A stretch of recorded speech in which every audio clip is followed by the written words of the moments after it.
Now let's discuss another type of intercompany transaction, and it is the intercompany sale of fixed assets. So we are done with the intercompany sale of inventory. So our focus now is the property, plant, and equipment. So for property, plant, and equipment, we have two types. So these are the non-depreciable and depreciable fixed assets. So the non-depreciable fixed asset is the land, and similar to an inventory, both inventory and land are non-depreciable assets.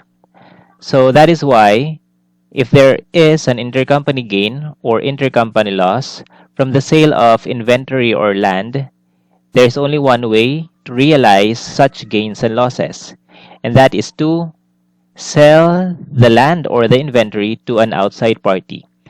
Again, when we say outside party, it must be a party outside the group, which means this entity does not belong to the group. However, we have another type of fixed asset, and that is the depreciable fixed asset. So unlike a non-depreciable fixed asset, depreciable property, plant, and equipment has two ways to realize the gains and losses from the intercompany sale of such depreciable fixed asset. So first is the realization of gains and losses through depreciation. Then the other is when it is sold to outside parties. So of course, for a depreciable fixed asset, if one entity, let's say in a downstream sale, the seller is the parent and the buyer is the subsidiary. So when the parent sells the depreciable fixed asset to a subsidiary, there is only a transfer of that depreciable fixed asset from one entity to another, and that is from the parent to the subsidiary. But still, it belongs to the group. So what happens is that the depreciation recorded by the parent will stop at the date of sale, and the depreciation will be continued by the subsidiary, which is the buyer of the depreciable fixed asset. And of course, the depreciation of the subsidiary will be based on the purchase price that it paid to the parent company, which is the seller. Which means that the depreciation of the subsidiary will be different from the depreciation that should have been recorded by the parent if there is no sales transaction. And since there is only a transfer of the depreciable fixed asset from one entity to another, which means that in the point of view of the group, there should be no sale, hence there should be no intercompany gain and losses. And the depreciation that should have been recorded is still the depreciation should there be no sales that occurred during the year. And what is that depreciation?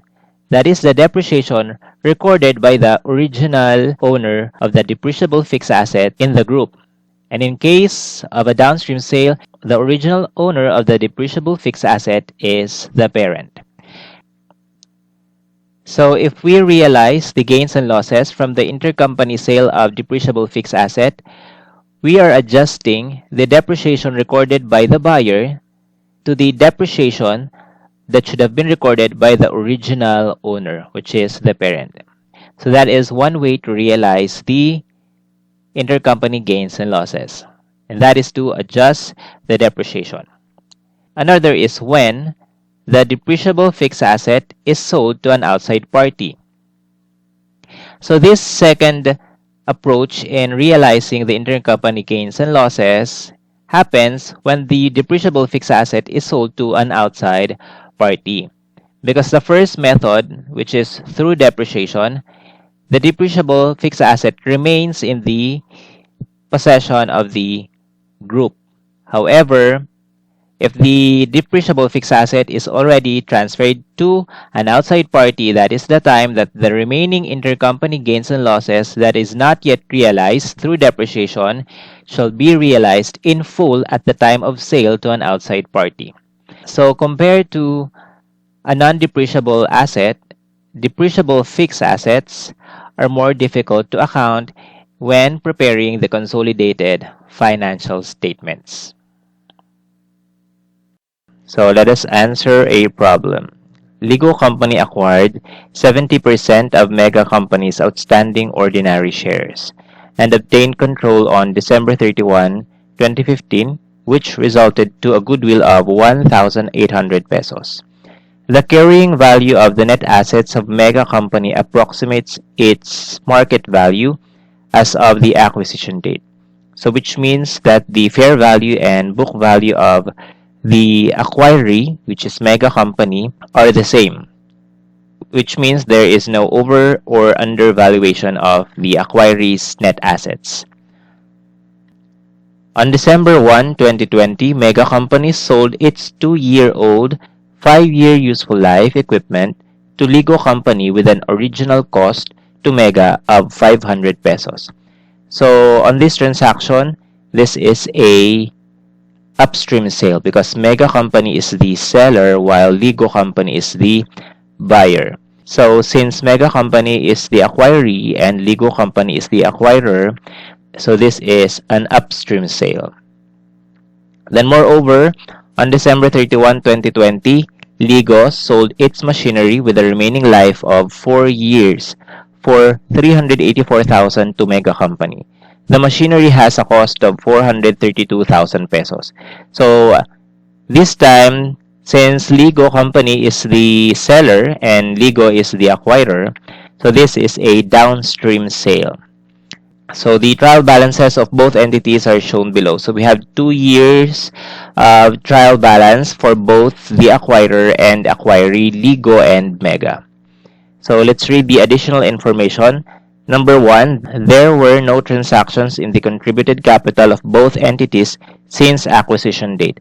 Again, acquisition date is December 31, 2015. So this is the date the acquirer, Ligo, obtained control over the acquiree, Mega Company. Then second additional information, as of December 31, 2020, Goodwill Impairment since acquisition date amounted to 400 pesos. 50 pesos of which pertains to 2020. So which means that as of December 31, 2020, the accumulated impairment loss related to the goodwill is 400 and 50 of which is incurred in 2020, which means prior to 2020, the impairment loss that has been incurred or recognized for the goodwill is 350 pesos, and that is the additional information number 2. Then third additional information, on December 31, 2021, Ligo Company sold the equipment purchased from Mega Company for 165 pesos.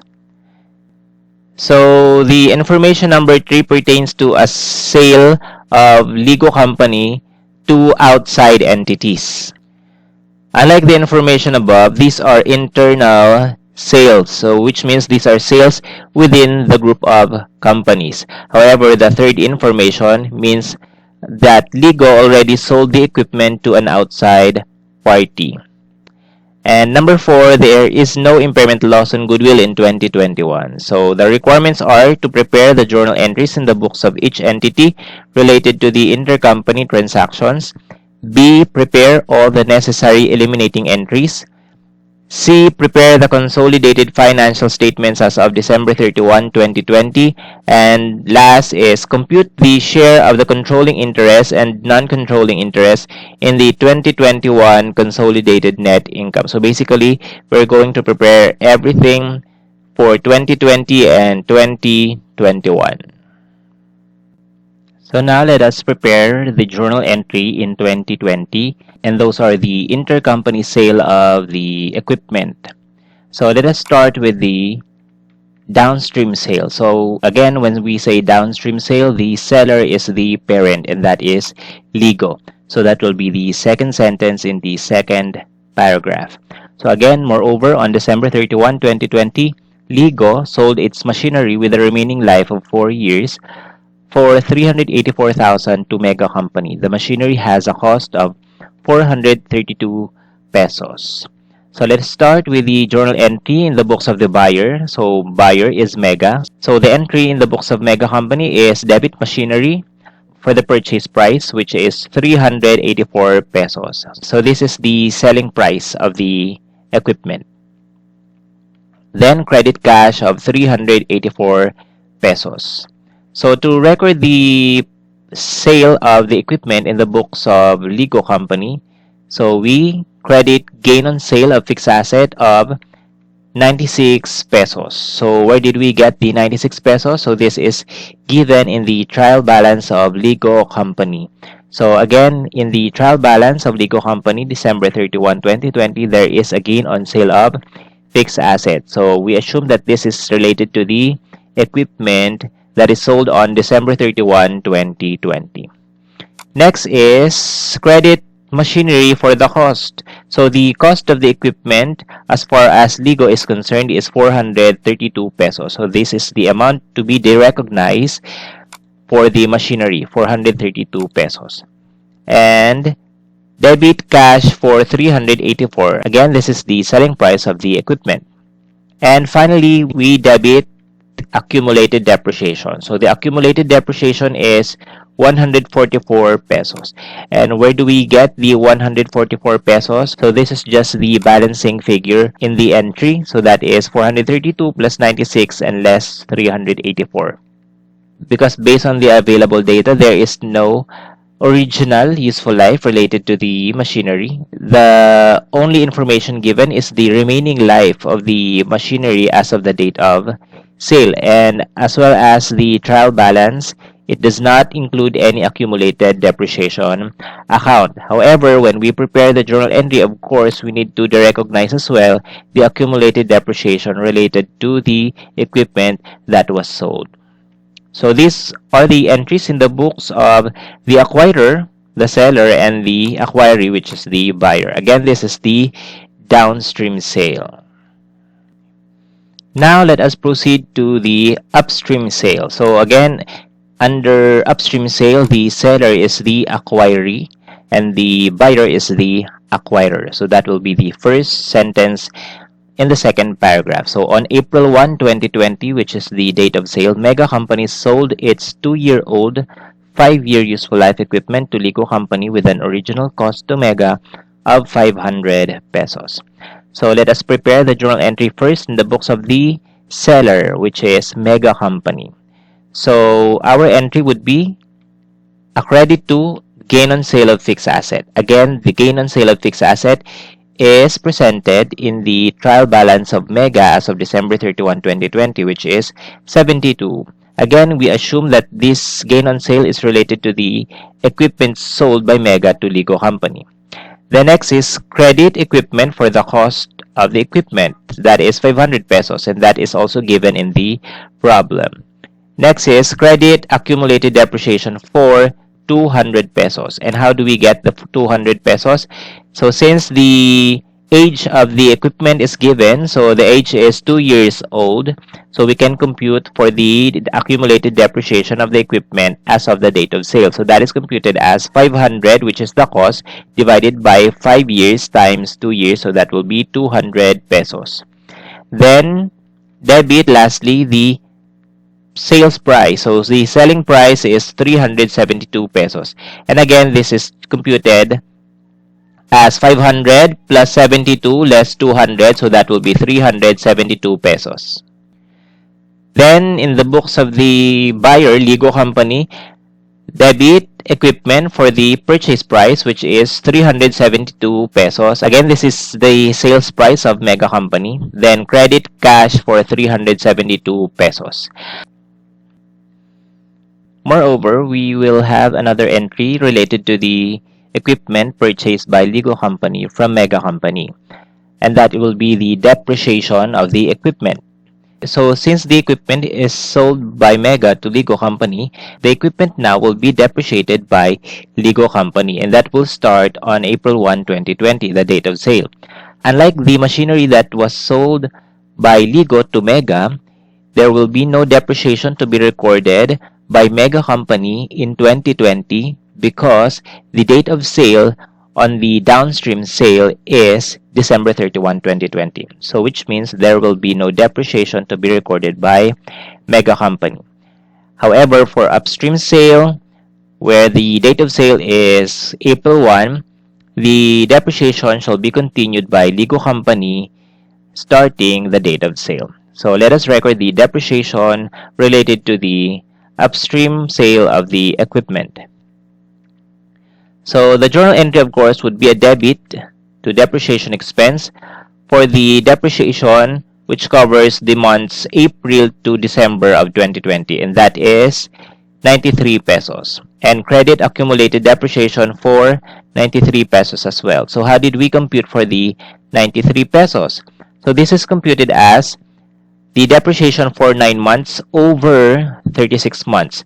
So the 36 months is the total useful life remaining as of April 1, 2020. So the 36 months pertains to the 3-year remaining life. Again, the equipment as of the date of sale has an age of 2 years old, which means there is a remaining life of 3 years, and that will be 36 months. And the number of months depreciated in 2020 is 9 months. That is why the amount of depreciation is 372 times 9 divided by 36, so that is 93 pesos. Now let us proceed to the preparation of the eliminating entries for 2020. Again, when we say eliminating entries, these are not recorded in any of the books, neither in the books of the acquirer nor the buyer. These are just working paper eliminating entries. So since these are working paper eliminating entries and are not recorded in any of the books, that is why we need to reflect all the eliminating entries that have been prepared since acquisition date. And again, the acquisition date is December 31, 2015. So any eliminating entries that were prepared starting December 31, 2015 should be reflected in the 2020 eliminating entries. So again, what are the eliminating entries at acquisition date? It includes the elimination of the subsidiaries shareholders equity. So this time it is mega company. We will eliminate the shareholders equity accounts of mega company at acquisition date. Then adjustment of the subsidiaries net assets to acquisition date fair value. So this is applicable if there is an overvaluation or undervaluation in the net assets of the acquiree, and the recognition of goodwill or bargain purchase gain. So in our problem, we have a goodwill in the acquisition. So to start the prior year eliminating entries, let us first prepare the acquisition date eliminating entries. Debit share capital of mega company at acquisition date. So that is 1,500 pesos. So this is the share capital of mega company.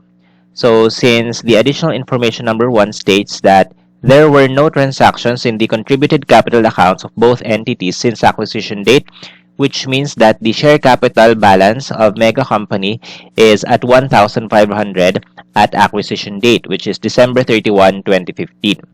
Then of course, retained earnings, because other than share capital, the other equity account is retained earnings. So for retained earnings, the amount to be debited is the retained earnings balance of mega company at acquisition date, which is December 31, 2015. However, the retained earnings in the trial balance of mega company are beginning balances of retained earnings for 2020 and 2021. What we need is the retained earnings balance of mega company on December 31, 2015. So we need to determine the acquisition date retained earnings. So to compute for the retained earnings acquisition date balance of mega company, let us first complete the eliminating entries. So the other accounts that will be part of this eliminating entry is debit goodwill, and the goodwill at acquisition date is 1,800 pesos. Then credit investment in mega company, so that is 3,500. So the 3,500 is the investment in mega company that is in the trial balance of Ligo company. Again, the investment in mega company at 3,500 will not change in any years because the method used by the acquirer is the cost method. So under the cost method of accounting for investment in subsidiary, the investment in subsidiary account will not change and will always be carried at the acquisition cost. The other method that is used where the investment in subsidiary account might change is the equity method. However, the method that we are applying for this particular problem is the cost method. And if the problem is silent, also, we will assume that the method used is cost method.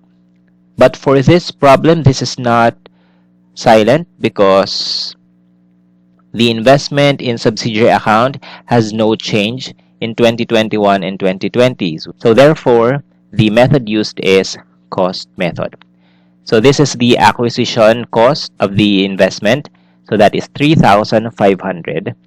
And credit non-controlling interest for 1,500. Of course, the acquisition of Ligo Company pertains to the 70% of Mega Company's outstanding shares. So, which leaves the non-controlling interest with a 30% ownership.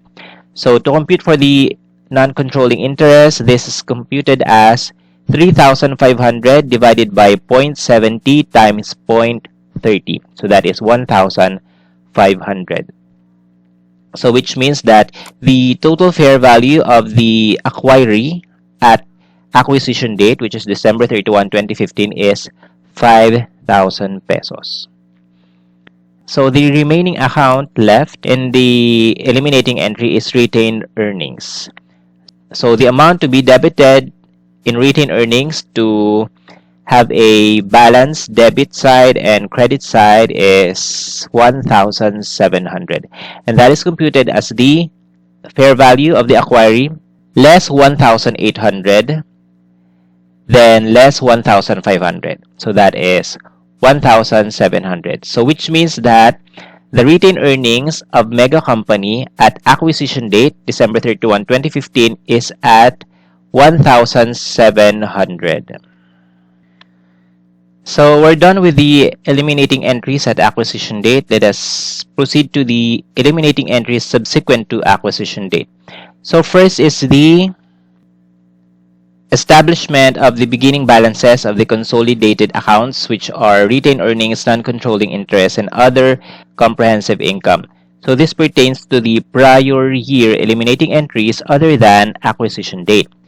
Since our current year is 2020 and acquisition date is 2015, so the prior years related to 2020 includes 2016, 2017, 2018, and 2019. So there were 4 years of operations prior to 2020. So we need to prepare the eliminating entries that were prepared in those years in order to establish the beginning balances of retained earnings and non-controlling interest, since we have no other comprehensive income. So to prepare the eliminating entries related to years prior to 2020, so that includes the change in the subsidiaries' retained earnings since acquisition date. Again, to discuss the accounting for the retained earnings of the subsidiary, the balance of the subsidiaries RE or OCI at acquisition date are always eliminated. So that is for both RE and other comprehensive income. However, the changes, either an increase or decrease in the retained earnings or other comprehensive income, subsequent to acquisition date is no longer eliminated. What is eliminated is the acquisition date balance. So any addition or deduction from RE and OCI subsequent to acquisition date are divided or separated into two. So the changes are split into two. So that is for the non-controlling interest and for the controlling interest or the share of the parent. So to start the establishment of beginning balances, we need to get the change in the RE of Mega Company starting acquisition date. So how much is the change in RE starting acquisition date but prior to 2020? So the acquisition date balance of RE is 1,700. And the RE beginning balance in 2020 is 2 million. So which means if the retained earnings is 1,700 at acquisition date and the retained earnings beginning in 2020 is 2,000, so there is an increase in 300 pesos. And again, the 300 pesos shall be allocated to the non-controlling interest and controlling interest. So to illustrate, the 1,700 is eliminated, and the 300 pesos that was added to the 1,700 will be divided into 70-30. The 30% will be to the non-controlling interest and the 70% is to the controlling interest. So to transfer the 300 pesos to both controlling and non-controlling interest, we debit the retained earnings of the subsidiary for 300 pesos so that we can eliminate in full the 2,000 retained earnings of the acquiree. And the 300 will be again transferred to the controlling interest for 210 pesos. And the 210 pesos shall be transferred to the retained earnings of the parent. So that is the share of the controlling interest. And credit non-controlling interest for the 30%, which is 90 pesos. So next entry for subsequent to acquisition date but before 2020 is the intercompany transactions. If there are intercompany transactions that occurred prior to 2020, but based on our problem, we have no intercompany transactions other than the 2020 intercompany transactions. So let us proceed to the third, which is the amortization of excess.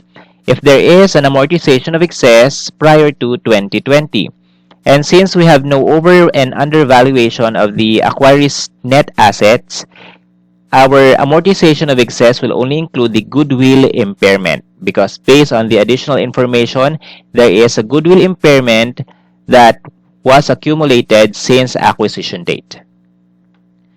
So based on the additional information, number 2, as of December 31, 2020, the goodwill was impaired for 400 pesos, and this is the cumulative amount of impairment since acquisition date.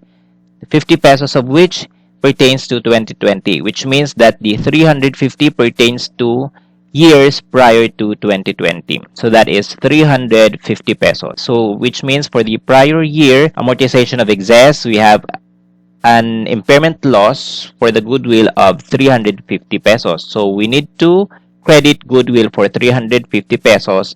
And again, our debit is impairment loss. However, impairment loss is a nominal account and these entries are related to prior year accounts.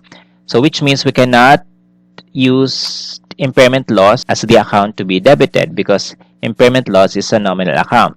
So if this is already related to prior years, we need to use real accounts. And the real accounts that will be used includes retained earnings and non-controlling interest because nominal accounts are being close to retained earnings if those are related to the share of controlling interest and non-controlling interest if the share is related to the NCI. So we will debit two accounts. So first is debit retained earnings for the share of the controlling interest. So again, this is the retained earnings attributable to the controlling interest, which is the parent. So that is 70% of 350 pesos or 245 pesos. Then debit the share of NCI, so that is non-controlling interest for 30%, which is 105 pesos.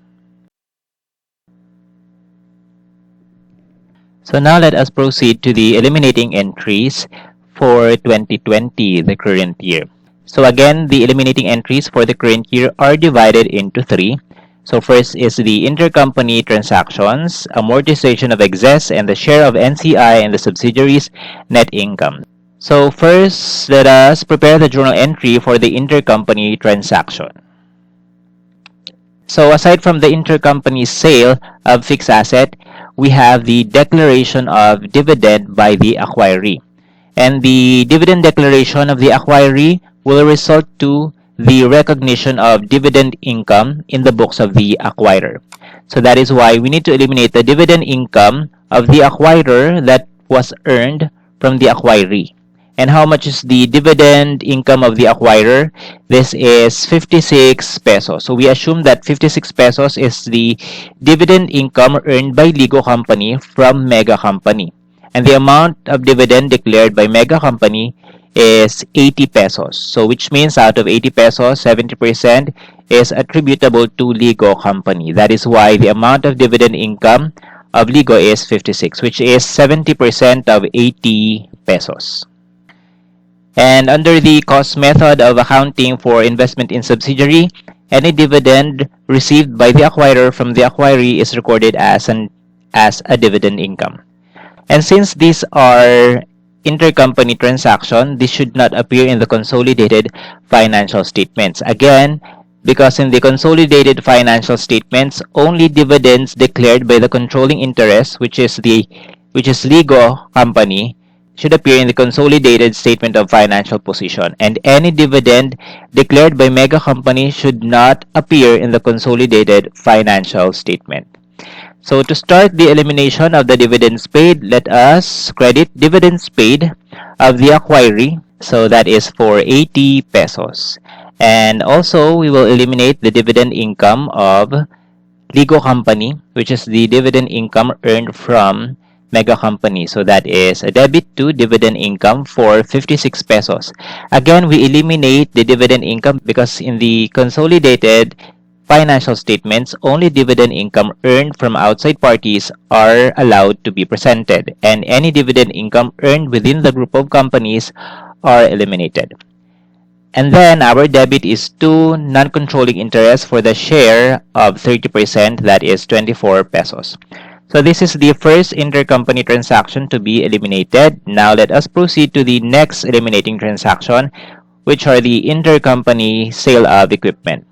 So let us first eliminate the downstream sales. Since these sales of fixed assets are intercompany, so these are eliminated. Again, the sales of fixed asset that is allowed to be presented in the consolidated financial statements are sales of fixed asset to an external party.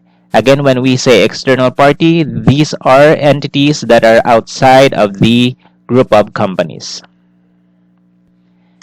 So as far as the consolidated financial statement is concerned, the reason why we eliminate intercompany transactions is because consolidated profits and losses that must appear in the financial statements of the group are those that resulted from transactions with entities outside the group, as well as the cost and expenses. Any profits and losses, costs and expenses that are earned or incurred within the group of companies are eliminated. So now let us eliminate the effects of the downstream sale. And eliminating the effects of the downstream sale is to pretend that the intercompany sale never happened during the year. And it requires to reverse this journal entry that we made in 2020. And this will be reversed only, not in the books, but only in the working paper. So to eliminate the effect of the downstream sale, we debit the gain on sale of fixed asset that we have recorded in the downstream sale of 96. And of course, to eliminate the gain on sale, that will be a debit. So that is for 96 pesos. And the accumulated depreciation that was debited in the journal entry of Ligo will also be reversed in the eliminating entry. So that is credit to accumulated depreciation for 144. So we are crediting back the accumulated depreciation of 144 because if our treatment is that there was no sale that occurred during the year, it means that the accumulated depreciation of 144 pesos prior to the date of sale should still appear in the consolidated financial statements. Because there had been no sale, this accumulated depreciation shall still be presented. And debit machinery for 48 pesos. So why do we debit machinery for 48 pesos? That is to present the machinery at its original cost. And the original cost of the machinery is the cost carried in the books of the intercompany seller. And the intercompany seller in a downstream sale is the parent. And the parent, Ligo Company, carries the machinery in its books at 432 pesos. So in the consolidated financial statement, this machinery should still appear with a cost of 432. And how do we do that? Since the machinery is already carried by Mega Company in its books at a cost of 384, this is after the sale, we should add 48 in the eliminating entry so that in the consolidated financial position, 384 plus 48, the cost of the machinery will revert to 432 pesos. So to summarize the effect of this particular eliminating entry, the gain on sale will be debited, so it will not appear in the consolidated income statement. Then we credited accumulated depreciation of 144 because we need to bring the 144 accumulated depreciation back to the financial statement, and we debited machinery for 48 pesos so that 384 plus 48, the machinery will be carried at 432 pesos, which is the original cost, and that is the amount to be presented in the consolidated financial statement. So again, the reason why we eliminate intercompany transactions because the profits and losses that resulted from the intercompany transactions are considered unrealized because these are just transfers of resources within the entity. What is considered as a realized profit or loss are those that resulted from transactions with outside entities. So after we have eliminated the downstream sale because it is still unrealized, we now prepare the eliminating entries for any profits or losses that are considered as already realized, that is still attributable to the intercompany transaction.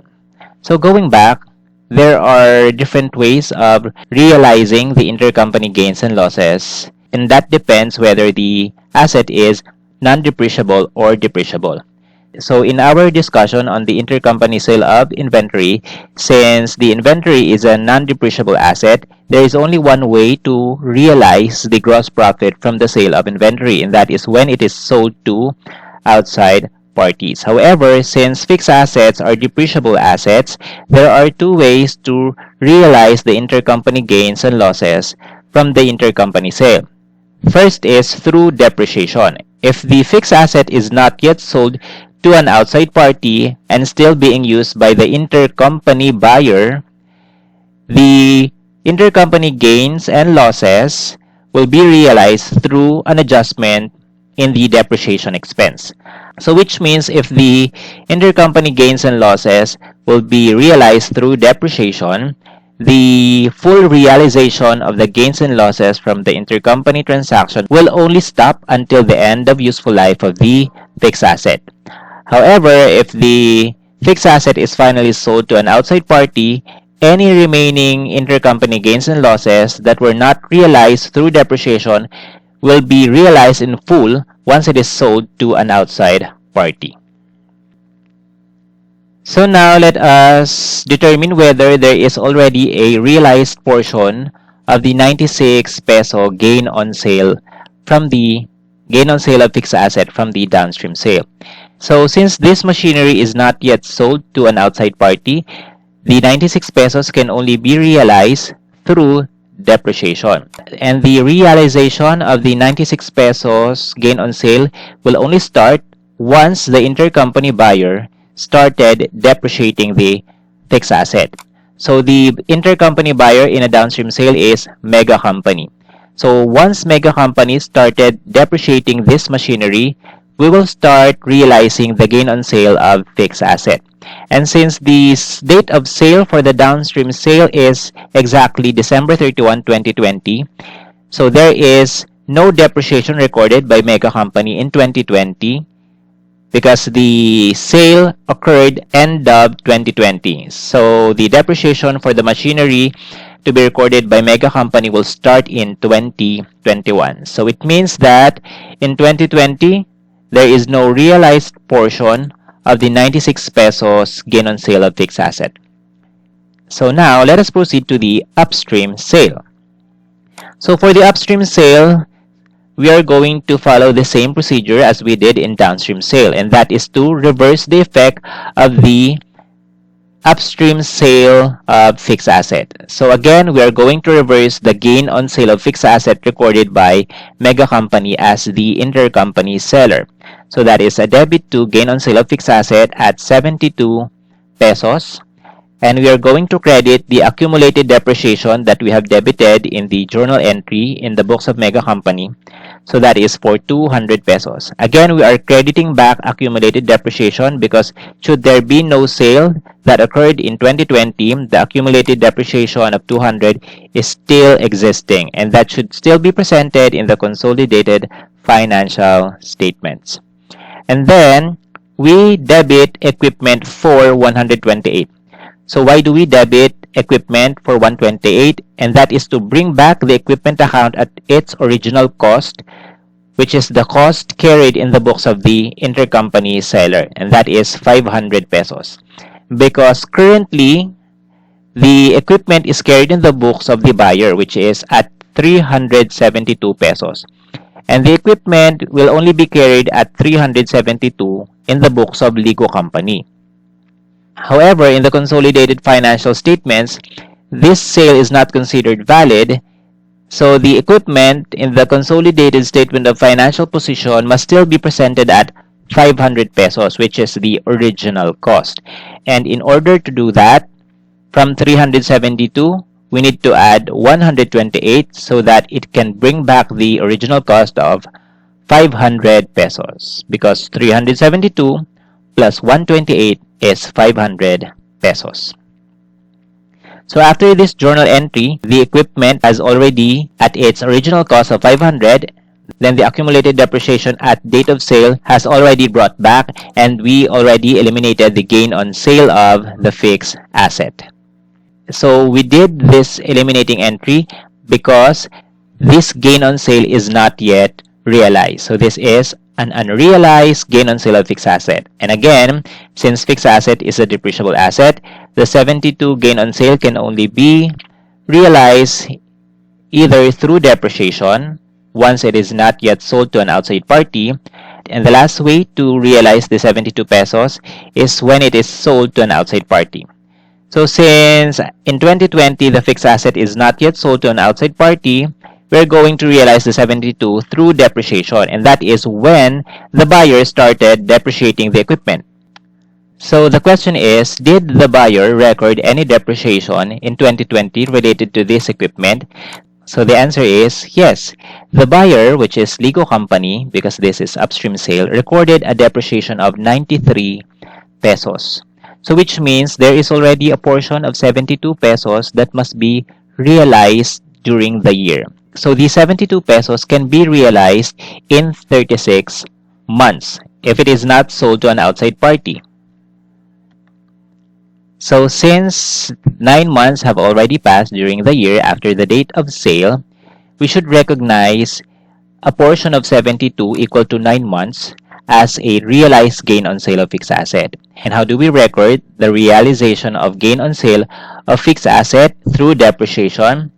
And that is not through crediting gain on sale again. That is through crediting instead the depreciation expense account. So again, realizing the gain on sale of fixed asset is not crediting the gain on sale of fixed asset again. Instead, what is to be credited is the depreciation expense account. So to record the depreciation expense account requires also a debit to accumulated depreciation. So which means that we need to debit accumulated depreciation equal to 9 months of 72 pesos. So that is 18 pesos. So this is computed as 72 times 9 months over 36 and credit depreciation expense. So in this case, we are only using one expense account. So that is for 18 pesos. So why is it 18 pesos is credited to depreciation expense? It means that we need to decrease the depreciation expense that is recorded related to the equipment. The depreciation expense recorded by Ligo Company related to the equipment is 93. And crediting expenses for 18 pesos. So that will reduce depreciation expense from 93 to 75 pesos. So that is 93 less 18 pesos. And what is 75 pesos depreciation expense? That is the depreciation expense should there be no intercompany sale that occurred during the year. The 75 pesos is the depreciation expense that must be recorded by Mega Company if Mega Company did not sell the equipment to Ligo Company. And that is equal to 9 months. So to illustrate, the buyer already carries the equipment in its book. So the depreciable cost of Ligo is 372. So since there is no residual value, so the depreciable cost is the acquisition cost of Ligo for the equipment. And this will be depreciated during the 36 months of useful life. So we have a monthly depreciation of 10 pesos. And since this is already used by Ligo in 2020 for 9 months, so multiplied by 9 months, the depreciation in the books of Ligo is 93 pesos. And again, this is not a depreciation expense to be presented in the consolidated financial statements. It should be reduced by 18 pesos as we have credited depreciation expense for 18 pesos. And that is based on the depreciable cost that will appear in the consolidated financial statements, which is 300 pesos. And where did we get 300 pesos? Depreciable cost. This is the depreciable cost should there be no intercompany sale that occurred during the year. And this is the depreciable cost in the books of Mega Company at date of sale. So should there be no sale, the depreciable cost of Mega Company is 300. So 500 minus 200. So this will be the depreciable cost for consolidated financial statement purposes as of April 1, 2020. So this will be depreciated for consolidation purposes again during the 36 remaining life. So that will be for a monthly depreciation of 8 pesos. And since 9 months have already expired during the year, so multiplied by 9 months, that is 75 pesos. So again, the purpose of crediting expenses for 18 pesos is to reduce depreciation expense recorded by the buyer at 93 to 75 pesos, which is the depreciation expense for this equipment in the consolidated financial statements. So now we are done with the eliminating entries related to the intercompany transactions. Let us now proceed to the second current year eliminating entry, which is the amortization of excess. And we only have impairment of goodwill. So the update of acquisition date fair value is not applicable for this problem because there is no overvaluation and undervaluation of the acquiree's net assets as of the acquisition date, because the fair value and the book value of the acquiree's net assets are equal at acquisition date. So the impairment of goodwill in 2020 based on additional information number 2 is 50 pesos. So that will be recorded as part of the eliminating entries in 2020. So that is amortization of excess. And our debit is to expense. So that is the impairment loss of goodwill. So 50 pesos, and credit directly to goodwill for 50 pesos. Then the last eliminating entry for the current year is the share of NCI and subsidiaries net income. So to record the share of NCI and subsidiaries net income, we need to compute the subsidiaries net income or loss for consolidation purposes. So the net income that is presented by Mega Company in its separate financial statement will be adjusted based on the current year eliminating entries. Again, the net income of Mega Company in its separate financial statements will be adjusted based on the eliminating entries that has an effect on Mega Company. So to adjust the net income of the subsidiaries, so let us just adjust both for Ligo Company and Mega Company, because not only Mega Company's net income are affected by the eliminating entries, but also Ligo Company. So let us adjust both the net income. So the net income of Ligo in its separate financial statement for 2020 is 1950, and that is computed as 3098 minus 900 plus 96 plus 56 and less 400. So that is 1950. And for Mega Company, in its books, it has a loss of 20 pesos. So that is computed as 828 less 620 plus 72 and less 300. So that is negative 20 net loss. So the total for both entities is 1930. So that is 1950 less 20. So our first adjustment is based on the eliminating entries in the current year. Again, the adjustments to net income will be taken from the eliminating entries during the current year. The prior year eliminating entries will not affect the net income of both entities. So this is the current year eliminating entries. So let's start with the elimination of intercompany transaction. So first is the elimination of dividend income. So this dividend income is the dividend income of the parent. So that is a debit of 56 pesos, which means it will be deducted from the 1950 net income of Ligo Company.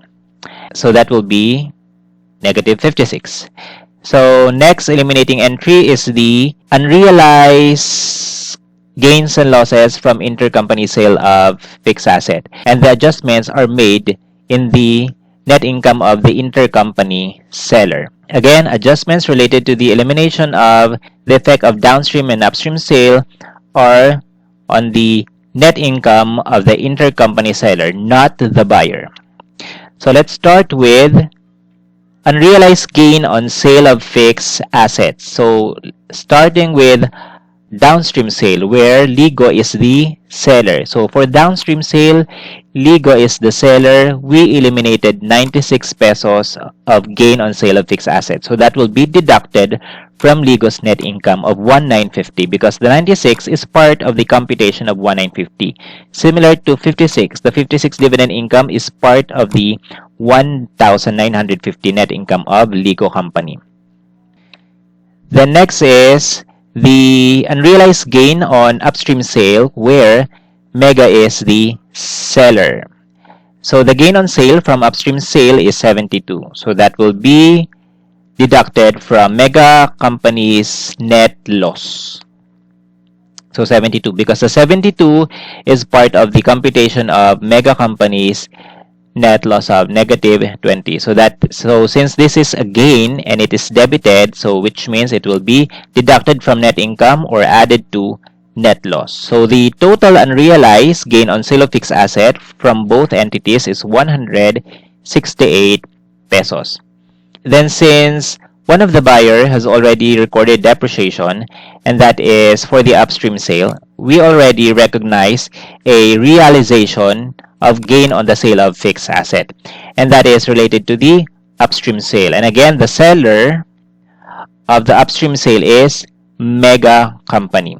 So since expenses is credited at 18 pesos, which means it will increase the net income or decrease the net loss of the intercompany seller. Again, the seller in an upstream sale is Mega Company. So that will be a positive 18 pesos. Then last is the amortization of excess. So we debited 50 pesos. So which means it will decrease net income or increase the net loss. And whose income the 50 peso impairment loss will be adjusted to? So that is the net loss of Mega Company, because the goodwill is related to the acquisition of Mega Company by Ligo Company. So this is an expense adjusted to the net income or net loss of the acquiree. So amortization of excess for the impairment of goodwill, that will be a negative 50 for Mega.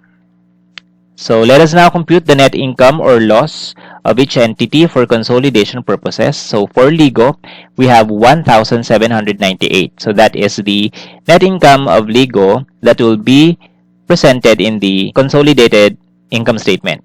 So for Mega, the net loss for consolidation purposes is 124 pesos. So the Difference of the two is 1,674. So that is 1798 less 124, or you can compute the 1674 vertically.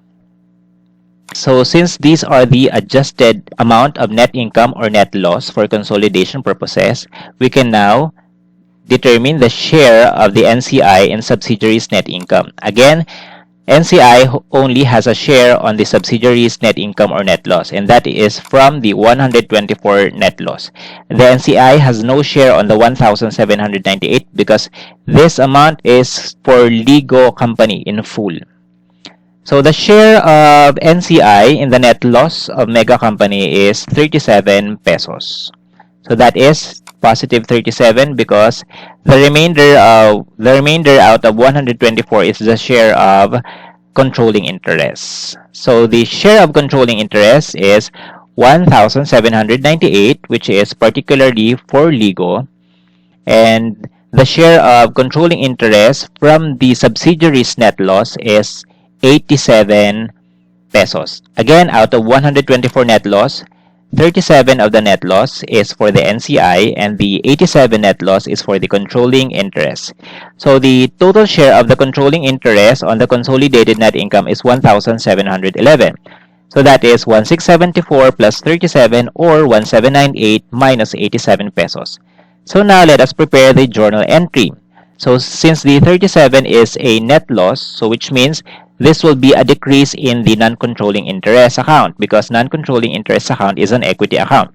And a decrease in equity is a debit to non-controlling interest. So our debit is non-controlling interest at 37 pesos and credit to share of NCI in net loss or net income for 37 pesos.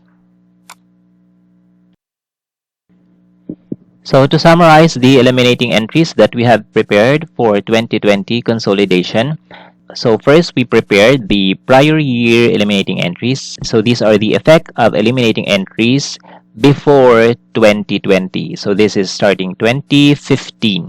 So again, this includes the acquisition date eliminating entries and the establishment of the beginning balances of the equity accounts.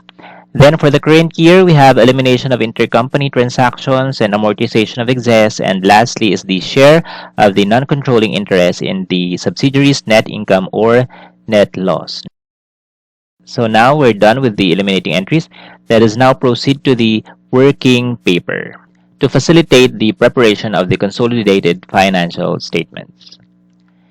So let us now start with the consolidated working paper starting with income statements. So first, let us plot the account balances based on their separate financial statements, starting with Ligo Company. So the sales of Ligo Company is 3,098 pesos. So these amounts are just taken from the trial balances. So the cost of sales is 900 pesos. Then the gain on sale of fixed asset is 96. Dividend income is 56. Then expenses is 400 pesos. So the net income of Ligo in its separate financial statement is 1,950 pesos. And this is the net income that we used earlier when we subjected this to the adjustments based on the eliminating entries. Then let us add another row for the share of NCI net income that will be used later on. Then the share of the controlling interest in consolidated net income. So then retained earnings. So the retained earnings beginning of the acquirer is 3,000 pesos. So the net income of 1,950 of Ligo in its separate financial statements when added to the retained earnings and deduct the dividends paid or declared by Ligo Company for 150 pesos. So Ligo Company has a retained earnings in its separate financial statements of 4,800. Again, this is the separate financial statement of Ligo Company. Now let us proceed to the statement of financial position for Ligo Company. Again, this is the separate financial statement of Ligo. So starting with cash of Ligo 1,500. Investment in Mega 3,500. Equipment 800. Machinery 1,000. So then let us add a row for goodwill that will be used in the consolidated financial statement. Then the total asset of Ligo is 6,800. So this is the separate financial statement of Ligo. Then we have no liability, so let us proceed to the equity account, starting with share capital of 2,000 pesos. Then the retained earnings ending, as we have computed in the upper section, which is 4,800. Then let us add another row for the non-controlling interest, which will be used for the consolidated financial statement. Then the total liabilities in shareholders' equity of Ligo Company is 6,800. So the assets and equity are now balanced. Next, let us prepare the separate financial statements of Mega, starting with income statement. The sale is 828 pesos. Then the cost of sales is 620. Then let us add 72, the gain on sale.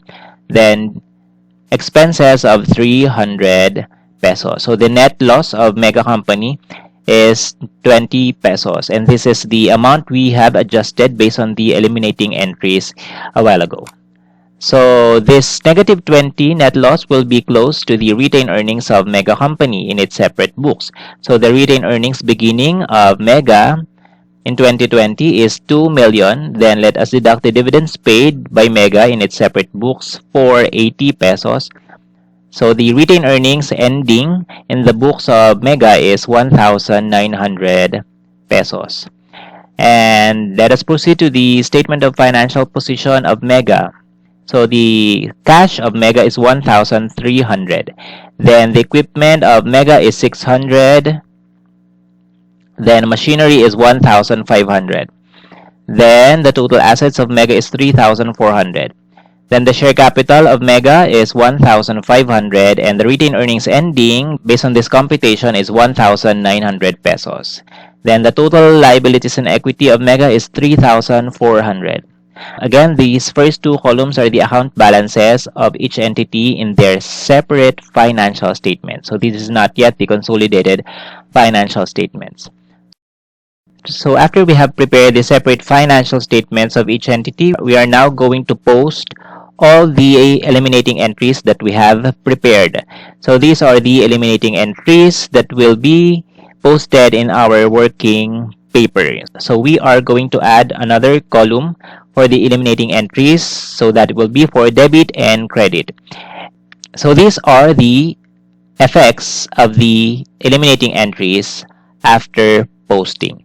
So of course, you already know how to post these amounts in our working paper. So that is why I just used a formula in order to facilitate the posting process of these eliminating entries in our working paper. So these amounts are already the net effects of the eliminating entries.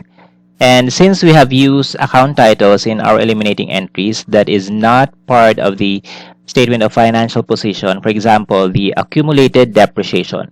So in our statement of financial position, there is no accumulated depreciation. So the entries that use the accumulated depreciation accounts are posted under the main fixed asset account. So if this is for the machinery, so the 144 accumulated depreciation is credited under the machinery row, so that is 144. And the 200 credited to accumulated depreciation, which is attributable to the equipment, is posted to the credit side of the equipment account. So now let us determine whether the debits and credits have equal balances. So for the debit, we have 6,179, then credit is 6,179 as well. So after this, we can now determine the consolidated balance of each account. So for sales, the consolidated sales is 3,926. Then the consolidated cost of sales is 1,520. Then the consolidated gain on sale of fixed asset is 0 because we have eliminated the gain from the intercompany sale of fixed asset. Again, because only gain on sale of fixed asset to outside customers are presented in the consolidated financial statements. These gain on sale are not to outside entities. Then the dividend income is 0 again. Then the expenses is 732. So the consolidated net income is 1,674. Again, this is the consolidated net income, 1,674. Then the share of NCI is 37 pesos, and this is the share of NCI in the net loss of Mega Company. And the share of controlling interest Ligo Company is 1,711. So these figures are the same figures that we have computed when we prepared the last eliminating entry, which is the share of NCI in the subsidiary's net income or loss. Then the retained earnings beginning is 2,965. This is the beginning consolidated retained earnings. Then let us deduct the dividends paid of 150. Again, the dividends paid that will appear in the consolidated financial statement is the dividend payments of the acquirer, the controlling interest. So the consolidated retained earnings at the end of the year is 4,526. So now let us proceed to the statement of financial position. The consolidated cash balance is 2,800. Then the investment in Mega is already eliminated. Then the consolidated equipment carrying value is 1,328, and the carrying value of the machinery, the consolidated amount is 2,422 pesos. Then goodwill is 1,400. Then the total assets is 7,950. Then for the equity, the consolidated share capital is 2,000 pesos. Again, unlike the assets and liabilities in the consolidated financial statements, where the assets and liabilities are the totals of parent and subsidiary, the equity accounts should only include the equity accounts of the controlling interest. That is why the share capital is only attributable to the parent, which is at 2,000 pesos.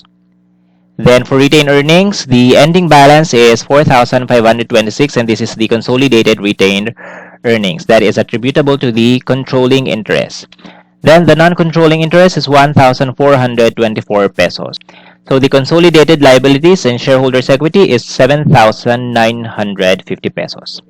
So again, the assets and liabilities in the consolidated financial statements are the totals for parent and subsidiary. However, the equity is only attributable to the controlling interest. So to start with the consolidated statement of changes in shareholders' equity, so we have our beginning balance. So let's start with share capital. So our share capital, since there are no movements in the share capital accounts, we have 2,000 pesos. Then the consolidated retained earnings is 2,965. So that is the beginning balance of retained earnings in the consolidated financial statements. Again, this is attributable to the controlling interest. Then another column for the non-controlling interest, the beginning balance is 1,485. So how did we get the 1,485 beginning balance of NCI? And this is due to the eliminating entries pertaining to prior year. So it includes the 1,500, that is the non-controlling interest at acquisition date, and plus 90 pesos and minus 105. So that is 1,485. Because after these eliminating entries, the beginning balances for 2020 are now established. So that is for 1,485. So the total shareholders' equity at the start of 2020 is 6,450 pesos.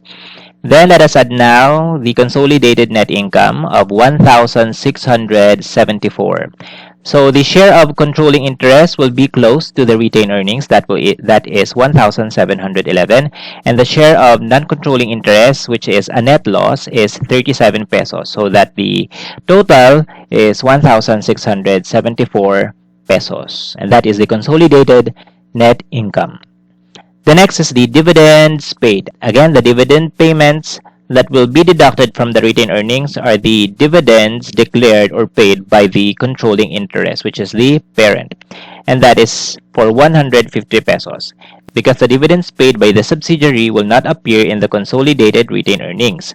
However, the share of NCI will be deducted from the NCI account. So that is 24 pesos. And this is the 30% of the dividends paid by Mega. So which is 30% of 80 pesos.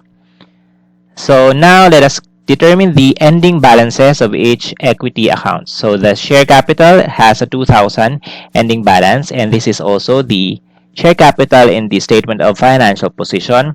Then retained earnings is 4,526, which is also the ending retained earnings in the statement of financial position, as well as the NCI account. Then the total shareholders' equity at the end of 2020 is 7,950.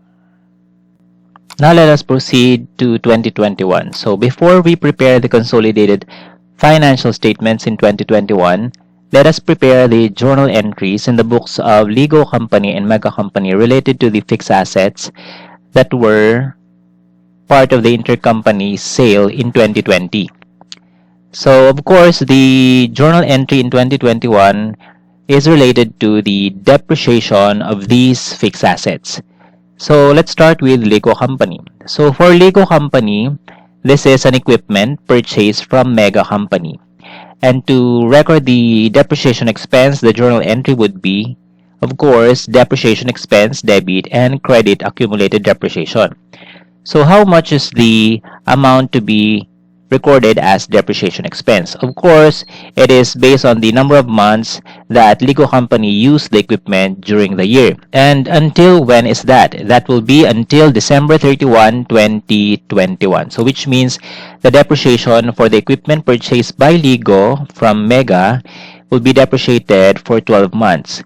Because based on the additional information number 3, on December 31, 2021, Ligo Company sold the equipment it purchased from Mega Company for 165 pesos. So, although the equipment was sold by Ligo Company to an outside entity, the date of sale is the last day of the year.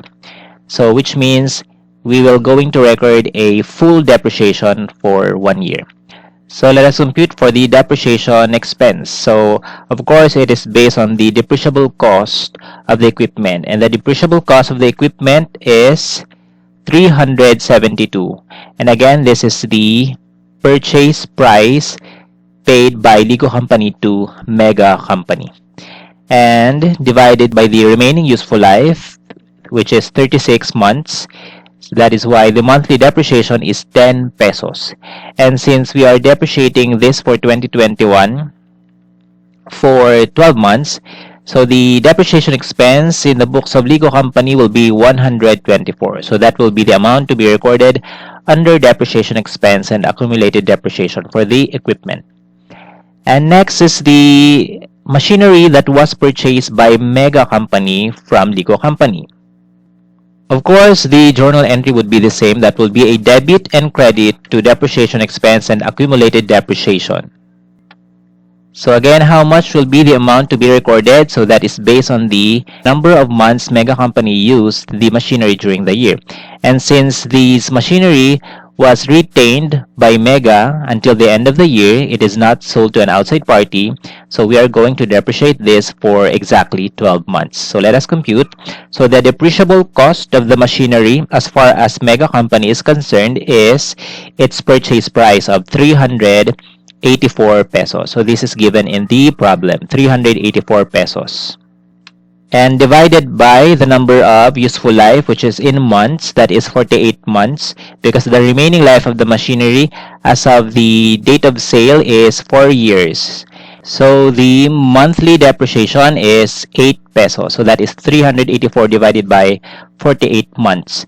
Then multiplied by the number of months in 2021, that is 12 months. So the 2021 depreciation for the machinery is 96 pesos. So this is the amount to be debited to depreciation expense and credited to accumulated depreciation. And now, since the equipment that was purchased by Ligo from Mega was sold to an outside party on December 31, 2021, let us record the sales transaction. Based on the information, it was sold at 165 pesos. So let us record the sales transaction. So that will be a credit to gain on sale of fixed asset at 10 pesos. And where do we get the 10 pesos? That is given in the trial balance of Ligo Company. So this is 10 pesos. The next is to credit the amount of equipment. So that is at cost of 372 pesos. So this is the price paid by Ligo Company when it purchased the equipment from Mega Company. And of course, we will debit the accumulated depreciation. So how much is the accumulated depreciation to be debited? So of course, this is the accumulated depreciation recorded by legal companies since the date of purchase, which is April 1.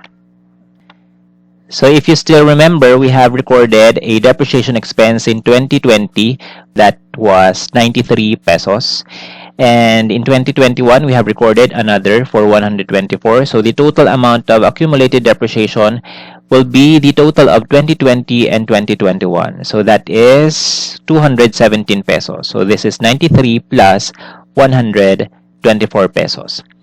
Then lastly is we debit cash for the amount of proceeds. So this is given in the problem 165 pesos. Now let us proceed to the eliminating entries. So again, the eliminating entries would include the prior year entries and current year. So let us first prepare the prior year's eliminating entries. So this is the years prior to 2021. So let us first prepare again the acquisition date eliminating entries. So for the years prior to 2021, let us start with the acquisition date entries. So this is the eliminating entries that we did in 2020. So for the acquisition date entries, which will be repeated in 2021, so this entry will be the same if this will be repeated in 2021. So that will be a debit to share capital at 1.5, retained earnings 1.7, goodwill at 1.8, investment in Mega 3.5, and non-controlling interest of 1.5. So if you can see, this acquisition date entry is similar to the acquisition date entry we prepared in 2020. So after we have prepared the acquisition date eliminating entry again in 2021, let us prepare the entries subsequent to acquisition date but before 2021. So it includes the change in subsidiaries retained earnings and OCI since acquisition date. And again, the prior year eliminating entries is to establish the beginning balance of RE, NCI, and OCI. So to establish the beginning balances, first is the change in RE or OCI from acquisition date until January 1 of the current year. So again, the RE at acquisition date is 1,700. And the RE at the start of the current year, which is 2021, is 1,900 pesos. Again, the RE at the start of 2021 for Mega Company is 1,900. This is not yet the ending RE in 2021 because the nominal accounts are not yet closed. So from 1.7, it increased to 1.9 at the start of 2021. So which means there is an increase of 200 pesos. And again, any increase in the RE since acquisition date as well as OCI, the increase or the decrease will be divided into controlling interest and non-controlling interest. So for the share of the controlling interest, it will be recorded or it will be transferred to the consolidated retained earnings or consolidated OCI. But for the share of NCI, it will be recorded under the equity account non-controlling interest. So since the RE from 1.7, it increased to 1.9, there is an increase of 200. So if there is an increase in 200, it will increase the share of the controlling interest and it will also increase the share of the non-controlling interest. So to transfer the 200 to the controlling and non-controlling interest, let us debit retained earnings, and this is the retained earnings of subsidiary, so for 200 pesos, so that we will debit in full the 1,900 retained earnings. This is debited by debiting the 1.7, which is part of the acquisition date entries, and the change, which is 200. Now, the 200 will be divided into controlling and non-controlling interest. The 70% of the 200 from the retained earnings of the subsidiary, it will be transferred to the retained earnings of the parent for 140 pesos. And this is again at 70%. And the 30% will be transferred to the non-controlling interest account, which is at 30%. So that is 60 pesos. So after we're done with the change in subsidiaries RE or OCI, let us proceed to the prior year's intercompany transactions. So as of 2021, what are the intercompany transactions that occurred prior to 2021. So it includes the dividend income in 2020 and the intercompany sale of fixed asset, both downstream and upstream. However, when these intercompany transactions are repeated in 2021, the only intercompany transactions that will be repeated is the intercompany sale of fixed asset and not the dividends paid by the subsidiary. So the reason why the dividends paid is no longer part of the eliminating entry, I will explain it later.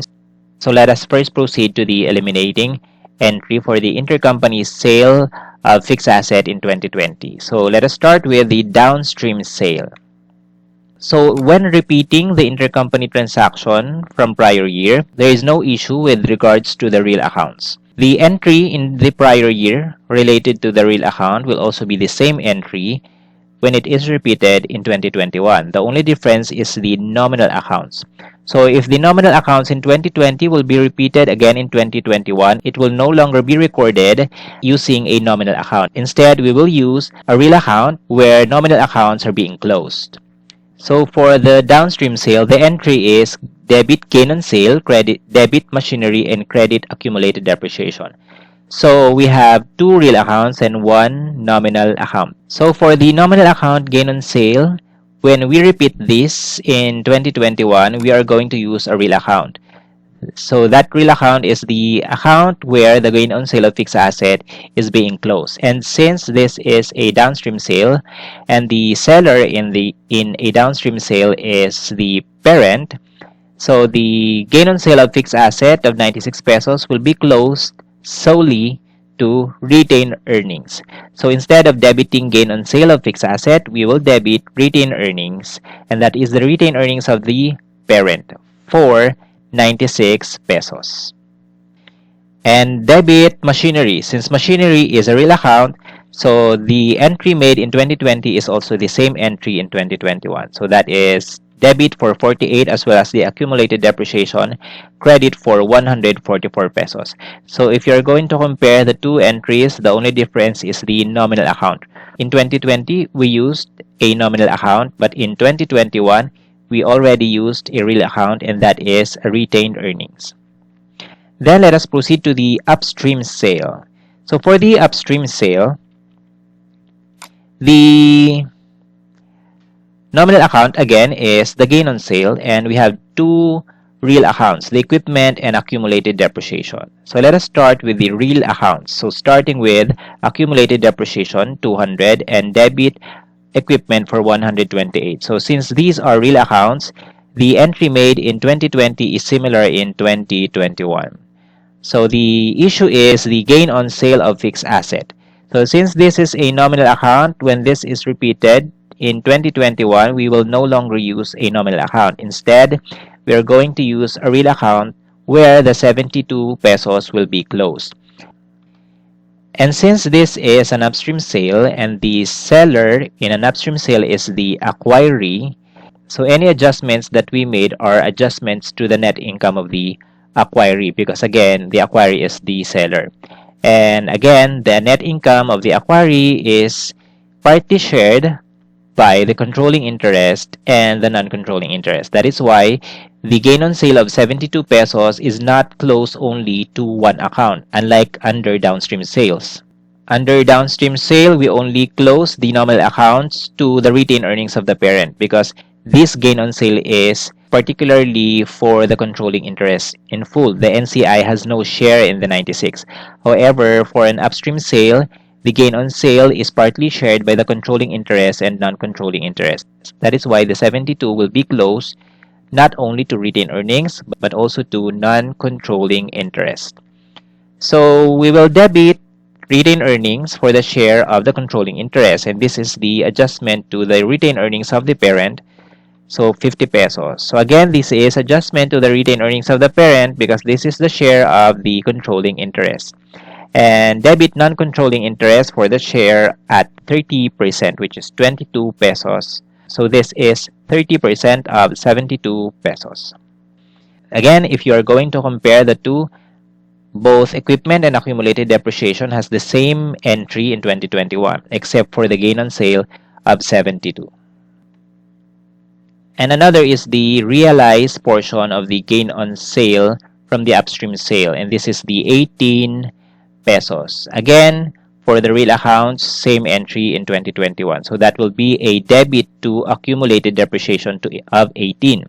However, since expenses is a nominal account, we are going to close this to both RE and NCI because this is the subsidiary or the acquiree. So that is a credit to retained earnings of the parent for the share of the controlling interest, which is at 70% of 18 pesos. So that is 13 pesos. And credit non-controlling interest for 30%. So that is 5 pesos. So before we proceed to the next eliminating entry prior to 2021, let us go back to the eliminating entry that we prepared in 2020 related to the elimination of the acquiree's dividend payments to the acquirer, which resulted to a dividend income of the acquiree for 56 pesos. Again, this particular eliminating entry will not be repeated as is in 2021 because this particular eliminating entry is already reflected in our first eliminating entry, which is the change in the retained earnings of the acquiree since acquisition date. And how is that? So if you remember that in 2020, we have recorded an increase in the retained earnings for 300 pesos. So this is the particular eliminating entry. And by 2021, at the start of the year, the increase has decreased to 200 pesos. And the main reason of the difference is because of the dividends paid by the subsidiary in 2020 for 80 pesos and the net loss of the subsidiary in 2020. That is why the net increase as of the start of 2021 is only 200 pesos. So that is the reason why the increase as of the start of 2021 is only at 200 pesos. Again, this particular eliminating entry, the elimination of dividend payments of the subsidiary, is no longer repeated because it is already reflected in the change in the subsidiary's retained earnings.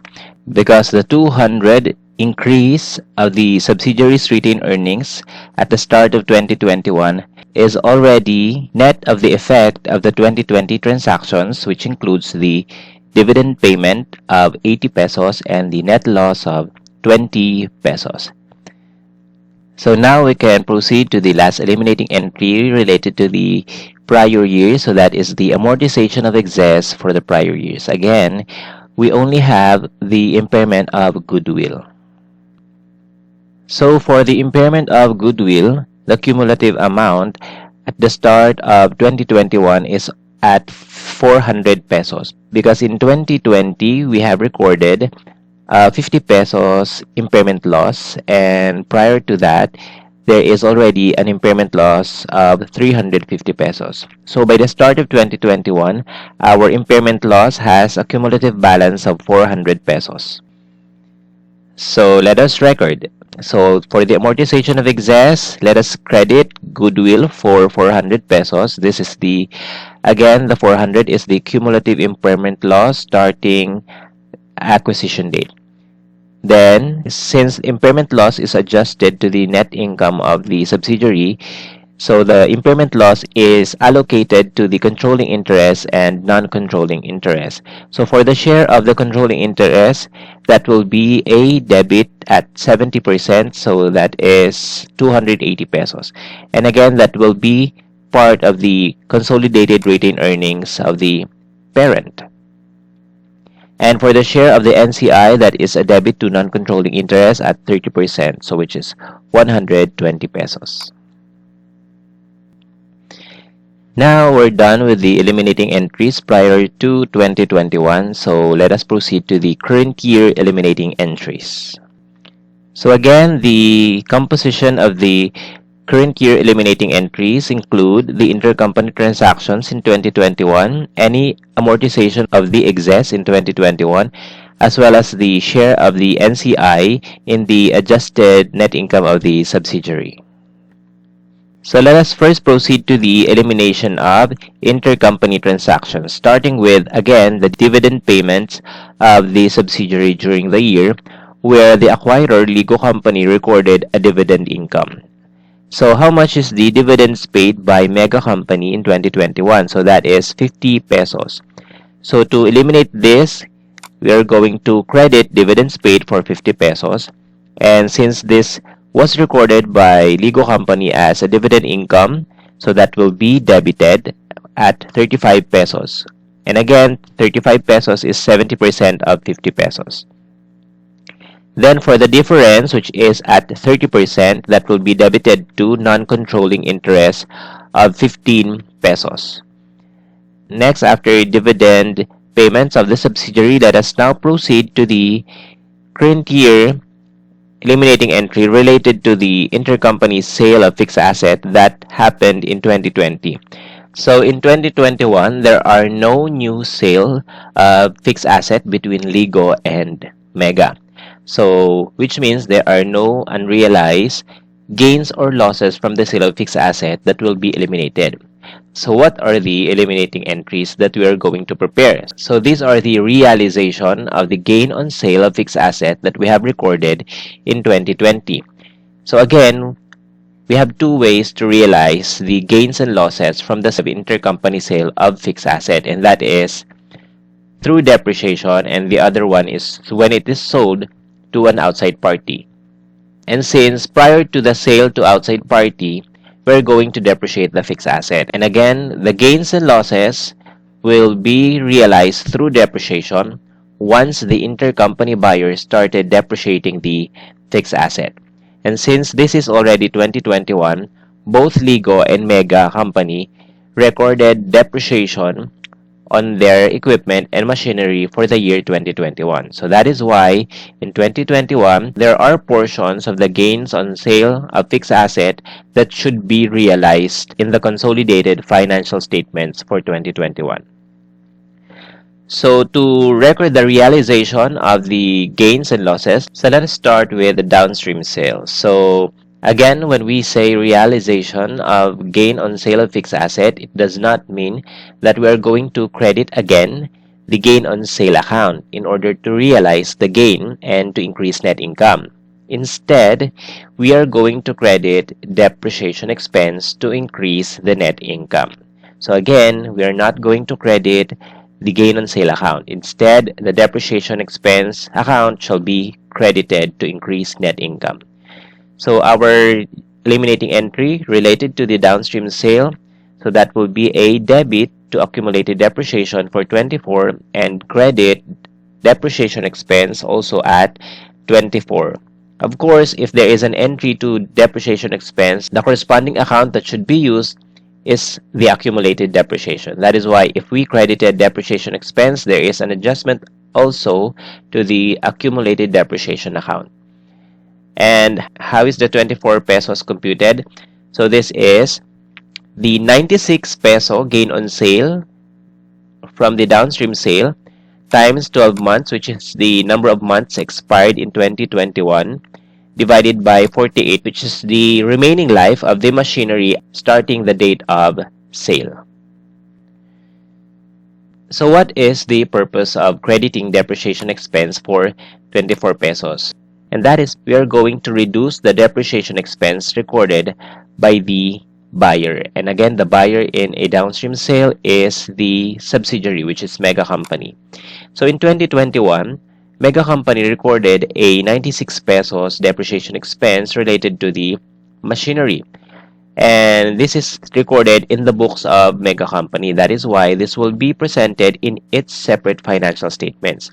However, for consolidation purposes, the depreciation expense related to this fixed asset should not appear at 96 pesos.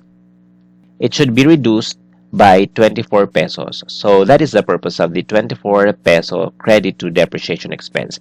We need to reduce the 96 pesos depreciation expense recorded by Mega for 24 pesos so that the depreciation expense that will appear in the consolidated financial statements will be 96 minus 24, which is 72 pesos.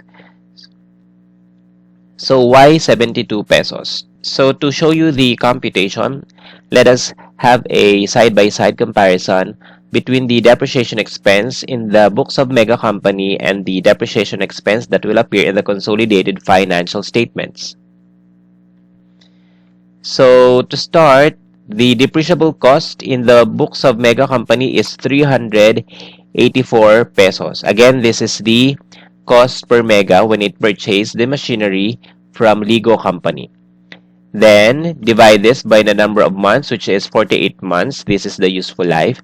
So the monthly depreciation is 8 pesos. Then multiply this to the number of months expired in 2021, which is 12. That is why our depreciation expense recorded in Mega book, in the books of Mega, is 96 pesos. So next is the consolidated financial statement. How much depreciation would be presented related to this fixed asset? So for the consolidated financial statement, the depreciable cost of this fixed asset is not 384. It is at 288 pesos. So the 288 pesos is the carrying value in the point of view of Ligo company at the time this fixed asset was sold to Mega company. So that is computed as 432 minus 144 pesos. So that is 288 pesos. Then again, the remaining life, starting the date of intercompany sale, is 48 months. So which means if Ligo company did not sell the fixed asset to Mega company, Ligo will continue the depreciation for the remaining 48 months, and the depreciable cost is 288 pesos. So the depreciation expense that should have been recorded by Ligo company is 6 pesos if there is no intercompany sale. So that is the monthly depreciation. And the months expired in 2021 is 12 months. So that is why the depreciation expense for 2021 in the consolidated financial statements is 72 pesos. And this is the depreciation expense that must have been recorded by Ligo company should there be no intercompany sale of fixed asset in 2020. So that is why from 96, we are crediting depreciation expense for 24 so that it may be presented at 72. So same procedure applies to upstream sale. So let us proceed to upstream sale. So for upstream sale, so our gain on sale that was recorded in 2020 is 72 pesos. And since the buyer, which is Ligo company, already recorded depreciation expense related to this fixed asset, it means that we are going to record the realization of the gain on sale of fixed asset for 2021. Again, the realization is through depreciation. That is why only a portion of the 72 will be realized in 2021.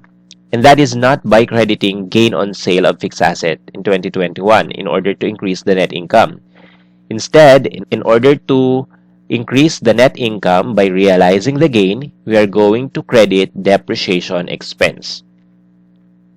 So our entry would be, of course, if depreciation expense is credited, the debit would be accumulated depreciation, and that is 24 pesos.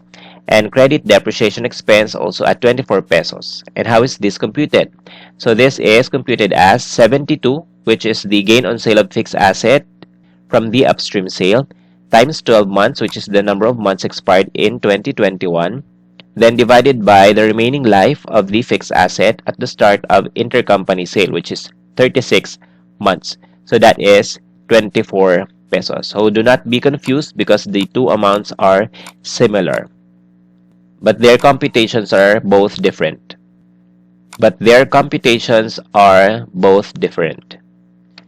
So again, let us have a side-by-side comparison of the depreciation expense recorded in Ligo company's books and the depreciation expense that will appear in the consolidated financial statements. So the depreciation expense related to this fixed asset recorded in Ligo company is 124 pesos. And this is the computation that we did when we prepared the journal entry on depreciation. So again, that is at 124 peso depreciation expense. So since this is the depreciation expense recorded in the books of legal company and part of the eliminating entry is a credit to depreciation expense for 24, it means that this will be reduced to 100 pesos because 124 minus 24 is equals to 100 pesos. And the 100 pesos depreciation expense is the expense that mega company should have recorded should there be no intercompany sale of this fixed asset. And that will be the depreciation expense that must appear in the consolidated financial statements. So to check whether it is true that 100 is the depreciation expense that mega company should have recorded, so let us compute starting with the depreciable cost as far as mega company is concerned. So that is 300 pesos. So the 300 pesos is the carrying value of the fixed asset in the books of mega company at the time of the sale. So that is computed as 500 less 200. So that is the carrying value at the date of intercompany sale. And of course, the remaining life as of the intercompany sale is 36 months. So the monthly depreciation that mega company would have recorded is 8 pesos. That is monthly. Then the number of months expired in 2021 is 12 months. So 8 pesos times 12 months is 100 pesos. So that is why 124 minus 24, the depreciation expense that will appear in the consolidated financial statements is 100 pesos. So after we are done with the preparation of eliminating entries related to the realization of intercompany gains and losses through depreciation, we now proceed to the realization of the intercompany gain when it is sold to an outside party. Because the fixed asset that was sold to legal company was subsequently sold to an outside party, which means that any remaining gains and losses that were not realized through depreciation must be realized in full at the time of outside sale. So in order to realize the remaining gain on the sale of fixed asset related to the upstream sale, we are going to reverse the eliminating entries that includes the accounts accumulated depreciation and the fixed asset account related to the upstream sale. And going back to our eliminating entries in the prior years related to the upstream sale, the fixed asset account is equipment. So we have debited equipment at 128. So this will be reversed when we realize the remaining gain on sale in full, as well as the accumulated depreciation. However, for accumulated depreciation, we have a lot of eliminating entries using the accumulated depreciation for this equipment. So we have credited 200, then we have debited 18 pesos, and we have debited 24 pesos. So 200 minus 18 minus 24, so which means there is a net credit of accumulated depreciation since the start of our eliminating entries for 158 pesos. So to reverse the net credit in accumulated depreciation of 158, we are going to debit accumulated depreciation for 158. And again, the 158 debit to accumulated depreciation is to zero out the net effect of 158 from our eliminating entries that we have prepared prior to the outside sale. So that is again computed as 200 minus 18 minus 24. So that is a net credit to accumulated depreciation of 158. So to zero out that effect, we will debit accumulated depreciation at 158. And again, for equipment, this is a debit. So since the equipment is already sold to outside party, we are now going to credit the equipment at 128 pesos. 30, and the difference is 30 pesos. And that will be recorded as a gain on sale of fixed asset for 30 pesos. So which means that out of 72 pesos, which is the total gain on sale from the intercompany transaction, the 30 pesos is actually the remaining amount of unrealized portion of the 72. So that is computed as 72 minus 18, the portion we realized in 2020, and less 24.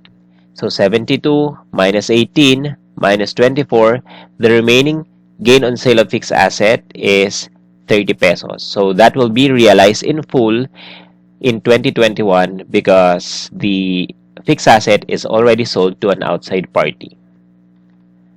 So our eliminating entry, which includes this credit to gain on sale of fixed asset, means that the gain on sale recorded by Ligo Company at the time of the outside sale will be adjusted.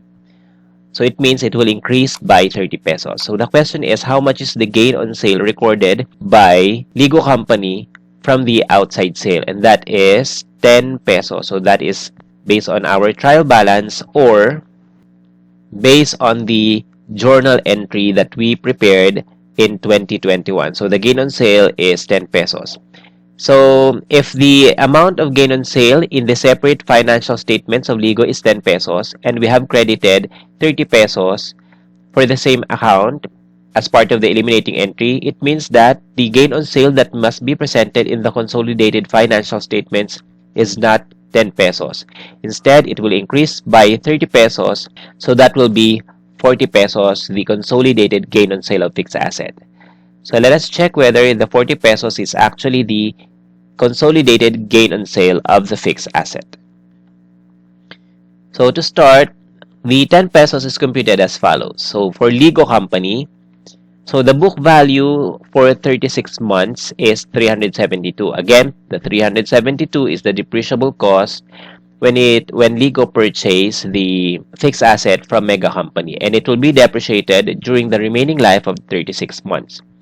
And since the months already expired is already 21 months, which is 9 months in 2020 and 12 months in 2021, so the accumulated depreciation that must have been recorded as of December 31, 2021 is 217 pesos. And this is actually the amount we have debited when we recorded the sale to outside party. So the cash proceeds is 165. So that is the amount we have recorded as a debit to cash. And the carrying value or the book value at the date of outside sale is 155 pesos.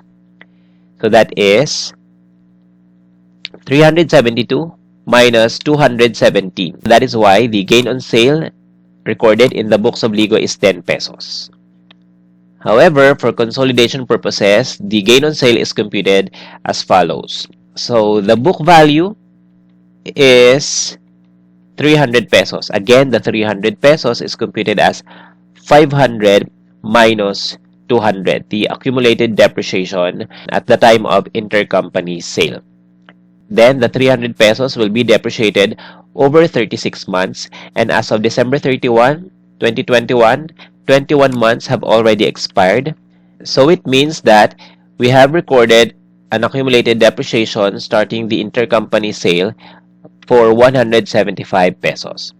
And again, the cash proceeds is 165, and for consolidation purposes, the book value is 125. And that is computed as 300 minus 175. So that is 125. And 165 minus 125 is 40 pesos. So this is the consolidated gain on sale in the consolidated financial statement. So that is why 10 pesos, the amount recorded in the separate books of Ligo, plus 30 pesos, which is a working paper eliminating entry, the consolidated gain on sale will be presented at 40 pesos. So now we're done with the first eliminating entry for the current year, which is the intercompany transactions. Let us now proceed to the second, which is the amortization of excess for 2021. And that will be for Goodwill Impairment. Again, we have no update of acquisition date fair value because there is no overvaluation and undervaluation of the acquiree's net assets. So for 2021, based on the additional information number 4, there is no impairment loss on goodwill in 2021. So which means there will be no impairment loss to be recorded in 2021. So that will be none. So for the last eliminating entry for the current year, the share of the NCI in subsidiaries net income. Again, the net income is the adjusted net income for consolidation purposes. And to adjust the net income of the subsidiary It means that we need to reflect all the eliminating entries that has an effect on the net income of the subsidiary. Aside from the subsidiary, let us also compute for the adjusted net income of legal company, the acquirer, for consolidation purposes. And the adjustments are necessary for us to record the share of NCI in the subsidiary's net income or loss. So let us start with the net income of both entities from their separate financial statements, starting with Ligo. So Ligo has a net income of 700, and this is computed as 1,905 minus 850 plus 10 plus 35 minus 400 pesos. So that is 700 pesos net income for Ligo. Then for Mega Company, the net income in its separate financial statements is 450, and this is computed as 1,370 minus 620 minus 300 pesos. And the total unadjusted net income is 1,150. So now let us adjust these figures, and the adjustments will be taken from the eliminating entries. So again, to adjust the net income, the nominal accounts in the eliminating entries will be used.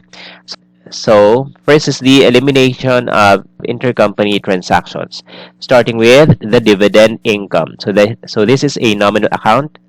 So 35 pesos, and this is an adjustment to legal company because dividend income of 35 is part of the computation of the 700 pesos. So that is minus 35 because this is a debit of 35 pesos.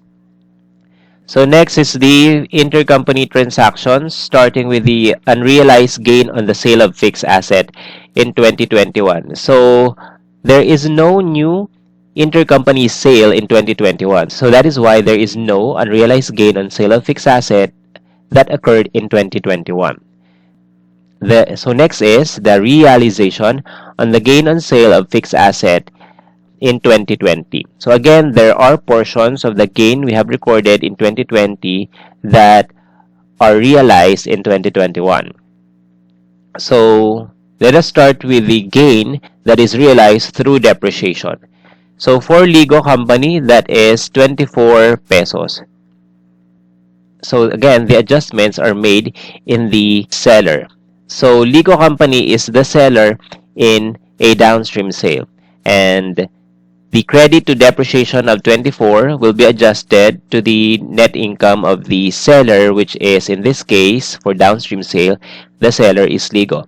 So that is why crediting depreciation expense will increase the net income of Ligo Company.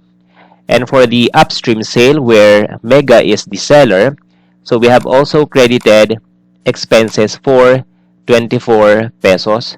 So that is an increase in the net income of Mega Company for 24 pesos.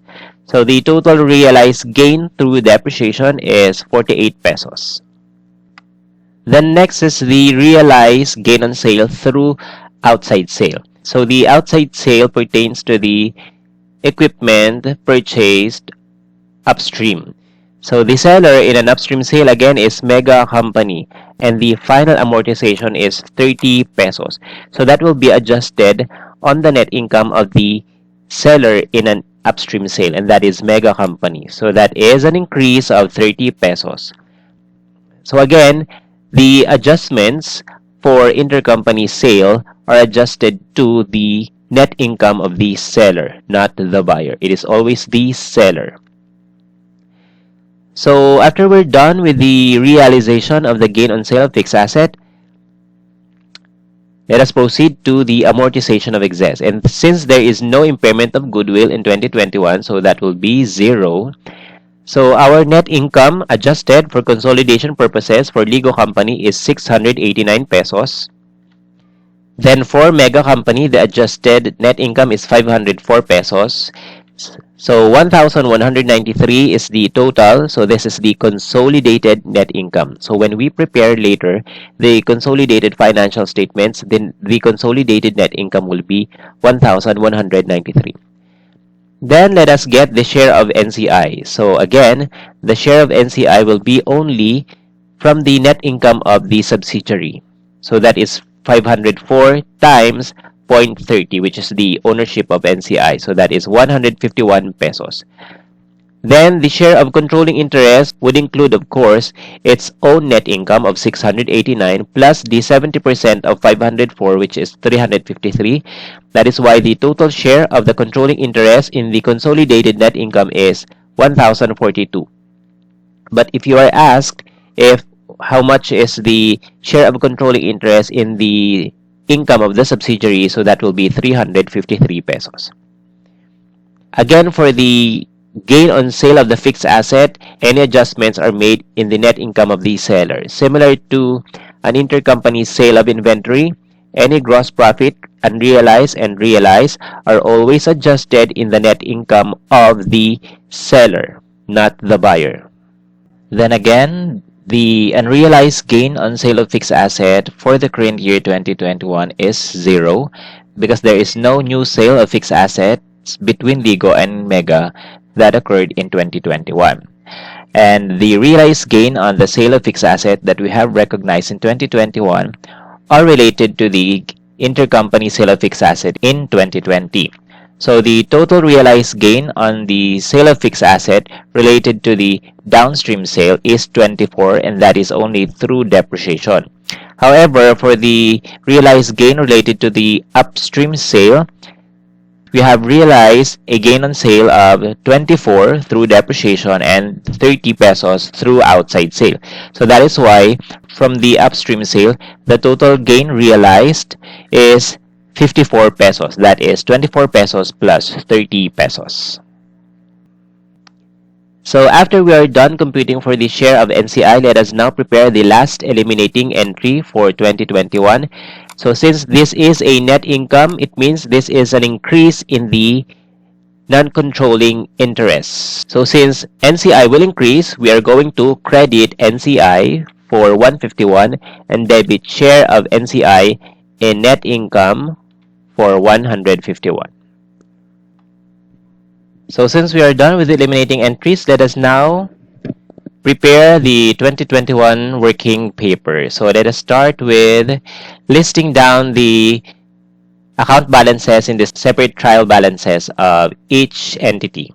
So let us start with income statement. So for Ligo Company, the sales is 1,905. Then cost of sales is 850. Then we have a gain on sale of fixed asset of 10 pesos. Then dividend income of 35 pesos. Then we have expenses of 400 pesos. Then the net income in the separate books of Ligo Company is 700 pesos. So this is the net income we have used in the adjustments for consolidation purposes. Then let us add another code that we are going to use later for consolidated financial statements. Then let us add the 700 to the beginning retained earnings in the books of Ligo Company, which is 4,800. Then deduct the dividend payment of Ligo Company for 200 pesos. Then the retained earnings ending is 5,300 pesos. So that is the RE in the separate financial statements of Ligo Company. Now let us proceed to the balance sheet, starting with cash. 2,500. Investment in Mega, 3,500. Again, we are using cost method. That is why there is no change in the investment in subsidiary account. Next is the equipment, 300. Machinery, 1,000. Then goodwill, but the goodwill will be used for consolidation purposes. So that is 0 for Ligo. Then the total assets of the entity is 7,300. So let us proceed to the equity since we have no liabilities. So the share capital of Ligo is 2,000. Then the retained earnings ending is 5,300 based on our computation from this section. So that is 5,300. Then another row for non-controlling interest. So the total liabilities and shareholders' equity in the separate financial statements of Ligo is 7,300. Now let's proceed to Mega. So the sales of Mega is 1,370. Cost of sales is 620, and we have expenses of 300 pesos. So the net income of Mega in its separate financial statements is 450 pesos, and this will be added to the beginning retained earnings of Mega, which is 1,900, and less the dividends paid of 50 pesos. So the retained earnings at the end of the year for Mega Company is 2,300. Now let us prepare the statement of financial position. So starting with cash, 1,800, equipment, which is 500, machinery, 1,500, so that the total assets is 3,800. Then the share capital of Mega is 1,500. The retained earnings, as we have computed, is 2,300. Then the total liabilities and equity is 3,800. Then again, to prepare the consolidated financial statements, we need to reflect all the eliminating entries that we have prepared in 2021, including the prior year eliminating entries that we have repeated. So that will be debit and credit. So again, I will not post the eliminating entries one by one. So I just used the formula in order to post the eliminating all at once. So that will be this.